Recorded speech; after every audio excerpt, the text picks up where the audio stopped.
Hello, world and universe. Welcome to the Trevor Donald Experience. Manifest your truth. And if you're new to the channel, please hit that like and subscribe button. And for all my continued followers, I want to say thank you. And this is an opinion-based video channel where I try to open your eyes and ears up to some of the travails and tribulations that take place throughout our cities, our states, our country, and sometimes around the world. And we talk about travails and tribulations. We got to talk about Chicago. And we know, for those who have been watching the news and social media, President Trump sent in the National Guard to Washington, D.C. To delineate crime or reduce it. And then the second place he talked about was Chicago. And in this particular instance, I agree with him. Chicago is already down about 2,500 police officers. Mayor Brandon Johnson has done a very, very poor job as the mayor, who has a background as a social studies teacher, and he has about an 8% approval rating as we speak.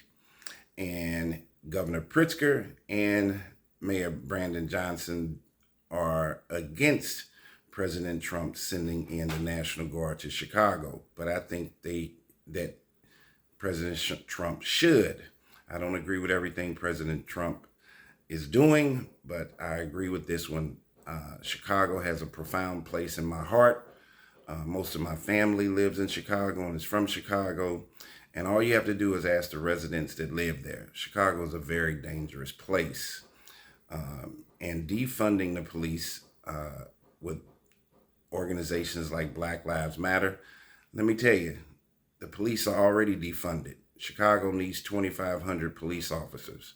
Nobody wants to be a police officer today. It's an underpaid, underappreciated job, and they're putting their lives on the line each and every day. And Chicago has somewhat turned into a war zone. Who wouldn't want to be a cop today? So it's already defunded. But Black Lives Matter did serve a purpose. I think the protesting of egregious and abusive police officers against innocent citizens is something that we should be an advocate for, as far as getting rid of the bad apples in our police department. Our public safety is at a premium risk today, moving around. But Black Lives Matter never protested black on black crime, which happens every day. You have these isolated incidences where you've had white cops, even black cops, that have done egregious and terrible things to people, to suspects or innocent folks. You had the black cops down in Memphis that got caught up in beating the one gentleman doing a traffic stop. And you've had several or a few white cops that have been caught on camera doing bad things. But Black Lives Matter never went after or protested about black on black crime, which happens every single day. And as a result, Black Lives Matter, you don't hear anything about them anymore. They made a bunch of noise during the George Floyd situation 5 years ago, and evidently or allegedly, Black Lives Matter, the founders, absconded millions of dollars, and it ended up discrediting Black Lives Matter, the organization, and it's kind of an inert group. And this whole thing, as a result of Black Lives Matter, you start hearing about a lot of these nonprofit, nonviolent organizations for prevention of gun violence, mediation, conflict resolution, and I don't think any of that has worked. Whether you had organizations like Cure Violence based out of Chicago or some of these other nonprofit organizations, I think it's a money passing thing. I think if they actually did their job as a nonprofit, nonviolent organization, if they did their job well, they would end up not having a job. So if these nonviolent prevention programs reduce crime, then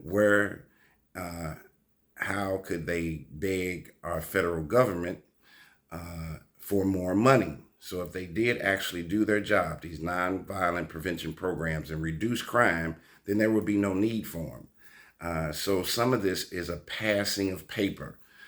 Brandon Johnson keeps saying that we don't need more police officers. What we need is funding for these nonviolent prevention programs. I don't believe that's just a passing of paper. Criminals don't even respect the police, let alone are they going to respect individuals walking around with t-shirts on, trying to be mediators and conflict resolutionists if there are true issues that are going on in our urban cities. Even in Chicago, you've had several police officers in the last few years that have been killed and or murdered while on duty and off duty. Criminals don't respect our law enforcement, so they're definitely not going to respect our non-prevention organizers. And you're putting those individuals at risk in some of these highly crime-ridden areas, especially in Chicago and some of our other major urban cities. So Chicago has other issues too that are going on under Brandon Johnson's watch. You have drug cartels that are there. You have this migrant sanctuary issue that has taken place in immigration, with these illegals, has embedded Chicago with a ton of controversy and chaos. Here again, Brandon Johnson spent $400 million on the migrant situation, which has made it worse. And the drug cartel deal is a real issue. So there's a lot going on in Chicago, and Chicago needs help. And I think bringing in the National Guard to try to subdue or ascertain what's going on in Chicago with the violence needs to be done. If the Illinois Governor Pritzker and the mayor of Chicago, Brandon Johnson, can't get it done, then our federal government needs to.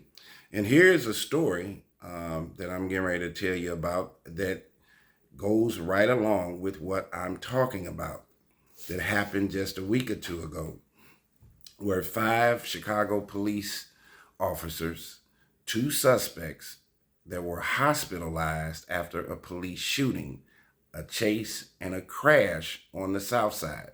This is happening almost every day. So 5 Chicago police officers and 2 suspects were hospitalized about 2 weeks ago after an investigation into a burglary at an Inglewood rail yard erupted into a police shooting and chase that ended in Grand Crossing. Police said shortly after 5 a.m., officers were notified of multiple burglars removing items from freight train cars near 58th Street and Shields Avenue in Inglewood. Now, everybody knows anything about Chicago, the gang violence, the gun violence in Inglewood is at a premium. When police pulled up, one suspect in a sports utility vehicle accelerated towards the officers, striking one of them. Officers fired their weapons at the SUV, which kept going and hit a squad car. These criminals are not even scared of the police. So what are these non-prevention gun violence folks going to do? The suspect was arrested at the scene and taken to a hospital to be treated for minor injuries in the crash. The officer who was hit by the SUV was taken to the hospital in good condition. 2 other officers were taken to a hospital for observation, but were not injured. Police said no one was injured by gunfire. Dimitri Ware, who lives next door to the rail yard, said he got home from work, and after the entire incident had unfolded, his family heard more than a dozen gunshots directly behind his apartment on what should have been the start of a normal school day for the kids in his house. I'm kind of nervous coming home. I just got off work and I've got my family on the porch, and they're nervous too, Ware said. This isn't normal. Not on Princeton Avenue right here. It's scary. It's too close to home. Meantime, a van fled the scene of the burglary. Police later spotted the vehicle near 71st and Yale Avenue in Grand Crossing and tried to pull it over. Police said the driver struck 2 squad cars, 2 of them, and a 30-year-old passenger in the van got out and was hit by the van as it fled the scene.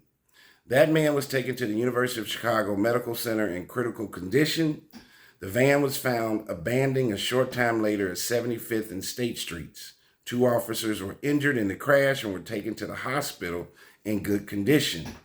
The Civilian Office of Police Accountability was investigating the officers' use of force during the incident, and all officers involved were placed on routine administrative duties for at least the next 30 days. So you have a scenario where a group of individuals were hitting, robbing, breaking into some rail cars at 5 o'clock in the morning. And when the police arrived, they decided to shoot at them and take their vehicles, their SUVs, and run into the police. This is what is happening in Chicago on a daily basis. Carjackings, assaults, gunfire, homicides. 60% of the homicides that are taking place in Chicago are going unsolved. Also, Mayor Brandon Johnson decided to get rid of the shot spotters, which would notify the police, 911 dispatchers that gunplay is taking place in certain areas. What in the world is going on in Chicago? There is a decimation of death and destruction in our urban cities with primarily people of color. Is this by design? Does Mayor Brandon Johnson not care? The individuals that are being harmed look just like him.